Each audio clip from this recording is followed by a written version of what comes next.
Meditation பண்றதுனால எனக்கு என்னங்க பலன் கிடைக்க போகுது? உங்களுக்கு ஒரு சில விஷயங்களை வெளிப்படையாக இன்று நான் கூறலாம் என்று இருக்கிறேன். இல்லாட்டினா நாங்க ஏதோ வேலை வெட்டி இல்லாத ஒரு விஷயத்த தியானம் தவம்ன்ற ஒன்ன பண்ணிட்டு இருக்கிற மாதிரியும், நீங்களாம் வாழ்க்கையில என்னமோ மிகப்பெரிய விஷயமான பணம் காசு பேரு புகழ் வசதி இதெல்லாம் சம்பாதிச்சுட்டு இருக்கிற மாதிரி நினைக்கிறீங்க. அப்படி கிடையாது. இந்த உலகத்திலேயே அடைய வேண்டிய மாபெரும் பொக்கிஷம், மாபெரும் உயர்ந்த செல்வம் எதுவென்று கேட்டீர்கள் என்றால் ஞான பொக்கிஷம் அல்லது ஞான செல்வம். இதனாலதான் திருவள்ளுவர் இதை செல்வத்துள் செல்வம் செவிச்செல்வம் அச்செல்வம் செல்வத்துள் எல்லாம் தலைங்கிறாரு. பொன் பெண் வீடு வாசல் வசதி பேரு புகழ் அனைத்தை விட உயர்ந்த செல்வம் ஞான செல்வம். ஞான செல்வம்னா ஏதோ ரோட்ல பிச்சை எடுக்கிற மாதிரி போறது, பரதேசி மாதிரி சுத்துறதுன்னு நினைக்கிறீங்க. அப்படி கிடையாது.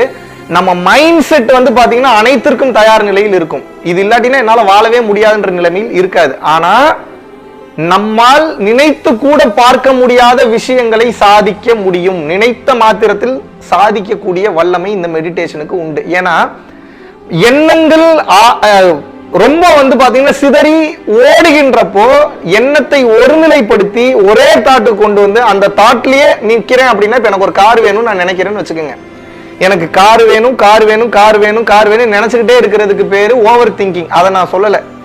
என்னுடைய மனதில் வேறு எந்தவித எண்ணமும் இல்லாமல் எனக்கு கார் வேணும்ன்றது நான் பியூரா நான் சட்டில்டா நான் சொல்றேன் அப்படின்னா, எண்ணம் என்பது வலுப்பெற்று அந்த எண்ணத்திற்கு வலிமை கிடைத்து அது உடனே மேனிஃபெஸ்ட் ஆயிடும் அந்த பிசிக்கல் ரியாலிட்டியில. ஆனா என்னன்னா, இந்த உலகத்தில் நம்ம எவ்வளவு பெரிய விஷயத்தை அச்சீவ் பண்ணணும்னு நினைக்கிறோமோ அத்தனையும் அச்சீவ் பண்ண முடியும். ஆனால் அதற்கு கொஞ்சம் லேட் ஆகும். எதுக்கு லேட் ஆகும்னா, அந்த விஷயத்திற்கு இப்ப நீங்க ஆசைப்படுறீங்க, ஒரு தமிழ்நாட்டோட சீஃப் மினிஸ்டர் ஆகணும்னு ஆசைப்படுறீங்கன்னு வச்சுக்கோங்க. ஒரு எக்ஸாம்பிளுக்கு சொல்றேன், சும்மா இன்னைக்கு நினைச்சு நாளைக்கு நடக்கிறது இல்லைல்ல. அது இந்த உலகத்தில் அதற்கு தகுந்த சூழ்நிலையையும் வாய்ப்புகளையும் உங்களுக்கு அது ஏற்படுத்தி கொடுக்கும். எப்போ உங்களுக்கு அதுக்கு தகுந்த சூழ்நிலையும் வாய்ப்புகளும் ஏற்பட ஆரம்பிக்கிறதோ அதுக்கு உண்டான பொருளாதார சூழ்நிலை ஏற்படுத்தும், ஆட்களோட சூழ்நிலை ஏற்படுத்தும். பட் நீங்க அதுவே வேணும் வேணும்னு சொல்லி நீங்க அந்த அளவுக்கு ஆர்வமாக இருக்கும் போது அந்த நிலையை நீங்க அச்சீவ் பண்ண முடியும். எத்தனையோ இதுக்கு எக்ஸாம்பிள் இருக்காங்க. சாதாரண நிலையிலிருந்து சீஃப் மினிஸ்டராகவும் பிரைம் மினிஸ்டராகவும் ஆனவர்கள் ஏராளம். இந்த உலகத்துல ஏகப்பட்ட வரலாறு என்பது உண்டு. ஆனா நமக்கு அது அவசியமா? சும்மா அது ஆசைப்படுறதுனால மட்டும் இது அடையிறதுக்கு உண்டான வேலை கிடையாது. அது உண்மையாவே நமக்கு தேவையா? அதனால மற்றவர்கள் பயன்பெறுவார்களா? ஆசை எல்லாம் அடையணும்னு நினைச்சீங்கன்னா இந்த 100 வயசு போதாது. அப்போ இந்த மெடிடேஷன் பண்ணும்போது நீங்க ஆசைப்படக்கூடிய பெரிய விஷயங்களை உங்களால் அச்சீவ் பண்ண முடியும். பரம்பொருள் யோகம் தீட்சை வாங்கினவங்களுக்கு நல்லா தெரியும் எப்படி பிரார்த்தனை பண்ணணும்னு சொல்லி கொடுத்துருக்கேன். அந்த பயிற்சி முடிச்சுட்டு அப்படி தீட்சை வாங்கி பிரார்த்தனை பண்ணும்போது ஹிடன் ரியாலிட்டியில இருந்து பிசிக்கல் ரியாலிட்டிக்கு ஈஸியா மேனிஃபெஸ்ட் ஆகி கொண்டு வந்துரும். ஆனா நம்ம அது வேணுமா வேணாமான்ற முடிவு நம்ம தான் எடுக்கணும். இறைவனை பரிபூர்ணமாக சரணடைந்து விட்டால் இறைவன் நமக்கு என்ன தேவையோ அவசியமானதை மட்டும்தான் கொடுப்பார். நாம் என்ன கேட்டாலும் அதையும் கொடுப்பார். ஆனால் அது வேணுமா வேணாமா நம்ம தான் முடிவு பண்ணணும். 2 வகை இருக்கு. கேட்ட அத்தனையும் இந்த பயிற்சி, இந்த யோக பயிற்சி என்பது கொடுக்கும்.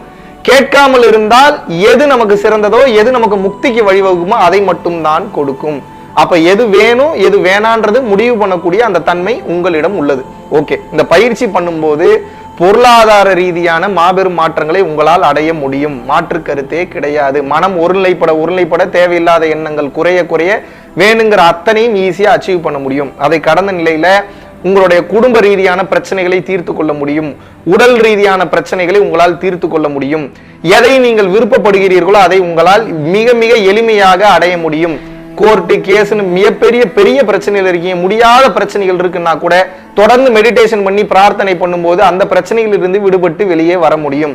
இதை கடந்த நிலையில தேவையில்லாத பிரச்சனைகள் உங்களை நோக்கி வருது, செய்வினை சம்பந்தமான பிரச்சனைகள் இல்ல நெகட்டிவ் எனர்ஜி சம்பந்தமான பிரச்சனைகள் உங்க குடும்பத்திலும் உங்களை சார்ந்தவர்கிட்டும் இருக்கு அப்படின்னா இந்த யோக பயிற்சி பண்ண பண்ண பிரபஞ்ச சக்தி உங்க உடம்புல ஏற ஏற நீங்க பிரபஞ்ச சக்தியாகவே மாறிவிடுவீங்க. நீங்க ஒரு நடமாடும் எனர்ஜி ஃபீல்டா மாறிடுவீங்க. அப்ப என்னன்னா உங்களுக்கும் அந்த பாதிப்பு வராது, உங்களை சுற்றி இருப்பவர்களுக்கும் அந்த பாதிப்பு வராது. நீங்கள் யாரையெல்லாம் நினைக்கிறீங்களோ அவர்களுக்கும் அந்த பாதிப்பு வராது. சோ நீங்களே அந்த தன்மைக்கு அடுத்து உயர்த்தப்படுவீர்கள். ரெகுலராக இந்த யோக பயிற்சியை செய்து கொண்டே வரும்போது நீங்கள் நினைத்து கூட பார்க்க முடியாத தெய்வீக சக்தியையும் பெறுவீர்கள். நீங்க இப்ப இந்த ஊர்ல இருந்து அமெரிக்கா போகணும், லண்டன் போகணுன்றதே நீங்க பெரிய லெவல்ல நினைக்கிறீங்க அப்படின்னா நமது ஞானக்கண் அல்லது நெற்றிக்கண் திறக்கும் போது வள்ளலார் தானே சொல்றாரு, எவ்வித தந்திரத்திலாவது நீ உனது நெற்றிக்கண்ணை திறந்து கொள்வாயாகன்னு தான் சொல்றாரு.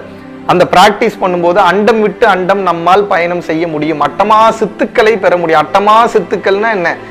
மனிதனால் செய்ய முடியாத மாபெரும் ஆற்றலை நிச்சயமாக செய்ய முடியும். இதையெல்லாம் செய்து காட்டியவர்கள் நமது சித்தர்கள். நம்ம பார்க்கலன்றக்கா நம்ம உண்மை இல்லைன்னு சொல்லிட முடியாது. பார்த்த நிறைய சாட்சிகள் உண்டு. நிறைய அரசு பணியில் இருந்தவங்க, உயர்ந்த கட்ட அதிகாரிகளாக இருந்தவர்கள் சித்தர்கள் செய்த அற்புதங்களை பார்த்திருக்கிறார்கள். சாதாரண விஷயமே கிடையாது. ஒவ்வொருவருக்கும் இது சாத்தியம். ஆனா என்னன்னா, இடைவிடாத பயிற்சி என்பது வேண்டும். சும்மா உங்களுக்கு இந்த பரம்பொருள் யோகம் பயிற்சியை நான் சொல்லி கொடுக்கல. அவ்வளவு வலிமை இதுக்கு உண்டு. ஒவ்வொரு டைமும் சொல்லுவேன், வைரக்கல்ல கொடுத்துருக்கேன், வைரக்கல்ல உங்ககிட்ட கொடுத்துருக்கேன், உங்களுக்கு அதோட வேல்யூ தெரியலன்னு. இந்த பயிற்சியை ரெகுலரா பயிற்சி செய்யும் போது அவங்க நினைத்து கூட பார்க்க முடியாத சக்தியை உடல் அளவிலும் மனதளவிலும் ஆன்ம ரீதியாகவும் பெறுவார்கள். மன நிம்மதி கிடைக்கும், ஒரு தெளிவு பிறக்கும். நம்ம இப்படியே கர்மாலே சுத்திட்டு இருந்தோம்னா பயிற்சி பண்ண பிடிக்காது, பயிற்சி பண்ண தோணாது, பிஸியாவே இருப்போம். நம்ம அடையணும்னு நினைக்கிறோம். நம்ம என்னமோ பயிற்சி பண்ணிட்டா, இந்த யோக பயிற்சியை நம்ம தீட்சை வாங்கி பண்ணிட்டா, ஆன்மீகத்துக்கு பண்ணிட்டா பணம் காசே சம்பாதிக்க கூடாது, நம்ம பிச்சைக்காரன் ஆயிரும் நினைக்கிறோம். அப்படி கிடையாது. மனம் என்பது பிச்சைக்கார தன்மைக்கு போய்விடும். அப்படின்னா என்ன, எனக்கு இருந்தாலும் பிரச்சனை இல்லை, இல்லைனாலும் பிரச்சனை இல்லைன்ற தன்மைக்கு போயிடும். ஆனா அந்த பிச்சைக்கார தன்மைனா என்ன, வாங்கக்கூடிய நிலை, அதான் பிச்சைக்கார தன்மை. பிரபஞ்சம் கொடுப்பதை அப்படியே வாங்கக்கூடிய தன்மை பியூரா இருக்கும். அப்படியே உங்களுக்கு வந்து பாத்தீங்கன்னா அந்த இடத்துல ஜீரோவா இருக்கும் போது அந்த ஜீரோன்ற அந்த தன்மை எதை வேணாலும் மேனிஃபெஸ்ட் பண்ணக்கூடிய தன்மை மிக மிக மிக மிக அதிகம். சாதாரண மனிதனே நினைச்சுக்கிட்டு இருந்தா பல வருஷமா நினைச்ச ஒரு விஷயம் நடக்குதுன்னா, இந்த யோகியாக இருக்கக்கூடிய ஒருவன் ஜீரோவா இருக்கும் போது எதை நினைத்தாலும் உயர்ந்த கட்ட நிலையை ஈஸியா அச்சீவ் பண்ணிடுவான். அதுதான் அதுல இருக்கக்கூடிய மாபெரும் வலிமை. பல லட்சம் கோடி ரூபாய் சொத்து வச்சிருக்கிறவங்க கூட கிடைச்சிடுறது ஈஸி. ஆனா ஒரே ஒரு மிக சிறந்த மனநிலை ஒடுக்கம் பெற்ற மனம் ஒடுங்கிய ஒரு யோகி கிடைக்கிறது கஷ்டம். ஏன் அப்படின்னா, அவன் வந்து பல லட்சம் நியூக்ளியர் பாம்போட பவர்ஃபுல்லான ஒரு ஆள். அப்பேற்பட்ட ஆற்றல் இந்த மனதை ஒடுக்கக்கூடிய ஒருவனுக்கு உண்டு. இதனாலதான் வந்து மனதிற்கு அப்பேற்பட்ட வலிமை உண்டு என்று சொன்னார்கள். ஒரு கட்ட வரைக்கும் மனதுல பயணப்படும் போதே உங்களுக்கு அவ்வளவு சக்தி இருக்குன்னா, ஆன்மால செயல்படும் போது இன்னும் உங்களுக்கு சக்தி பல மடங்கு அதிகமாயிரும். இதுல நீங்க புரிந்து கொள்ள வேண்டிய விஷயம் இறுதியாக ஒன்றே ஒன்றுதான். இந்த உலகத்துல உங்களுக்கு எதெல்லாம் அச்சீவ் பண்ணணும்னு நினைக்கிறீங்களோ அத்தனையும் இந்த யோக பயிற்சி பண்ணா கிடைக்கும். அதுல மாற்று கருத்தே கிடையாது. நீங்க எதெல்லாம் அச்சீவ் பண்ணணும்னு நினைக்கிறீங்க, எதெல்லாம் வேணும்னு நினைக்கிறீங்க, அத்தனையும் உங்களுக்கு வாரி வாரி வழங்கக்கூடிய வலிமை இந்த யோக பயிற்சிக்கு உண்டு. இத ப்ராப்பரா உபதேசம் பெற்று நீங்கள் பயிற்சி செய்யும் போது உயர்ந்த நிலைகளை நீங்கள் அடைகின்றீர்கள். எத்தனையோ ஃபீட்பேக் இப்ப நம்ம வீடியோக்கு முன்னாடி பேசுறவங்க பேசி நீங்க கேட்டிருப்பீங்க. வாழ்க்கையில பல்வேறு மாற்றங்களை அனுபவிச்சுட்டு இருக்காங்க. பல பேர் வெளியில சொல்றதுக்கு அவங்களுக்கு விருப்பம் இல்லை. ஆனாலும் உயர்ந்த கட்ட நிலைகளை பர்சனலா பேசி அவங்க வந்து அச்சீவ் பண்ணிட்டு இருக்காங்க. அருளுலக ரீதியாக அப்பேற்பட்ட நிலைகளை அடைந்துள்ளார்கள். சோ சாதாரணமா நினைக்காதீங்க. கலியுகம் முடிந்து சக்தி யுகம் தொடங்கும் போது ஒவ்வொரு மனிதனும் சக்தி பெற்ற மனிதனாக மாறப்போகிறான். அதில் மாற்று கருத்தே கிடையாது. இப்ப அந்த யுகத்துக்கு தயாரான நிலையில் நீங்கள் இருக்கீங்களா? இவ்வளவுதான் கேள்வி. இந்த மனித நிலையிலிருந்து அடுத்த கட்டம் போறதுக்கு உங்களுக்கு தயார் நிலையில நீங்க இருக்கீங்களா?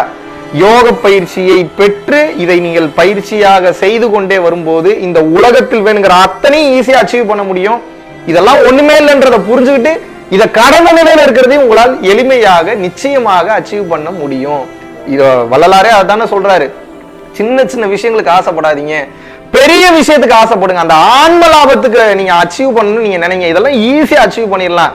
இதெல்லாம் விட மிகப்பெரிய சந்தோஷம், மிகப்பெரிய சுகம், மிகப்பெரிய ஆனந்தம், மிகப்பெரிய பொருள், மிகப்பெரிய அற்புதம் எல்லாம் உங்களுக்கு காத்துக்கிட்டு இருக்கு. அதை நீங்க அச்சீவ் பண்றதுக்கு இந்த யோக பயிற்சியும் கருணை நெறியிலும் இருங்கன்றத அவரே சொல்றாரு. சோ மெடிடேஷன் என்பது சாதாரண விஷயம் இல்ல. நீங்க அச்சீவ் பண்ணணும்னு நினைக்கக்கூடிய அத்தனையும் வாரி வழங்கக்கூடிய ஒரு பொருள் என்பது இந்த தியானம், தவம் தான். இதை புரிந்து தெரிந்து செயல்படும் போது உச்சகட்ட நிலையை தாராளமாக அடைவீர்கள். நன்றி, வணக்கம்.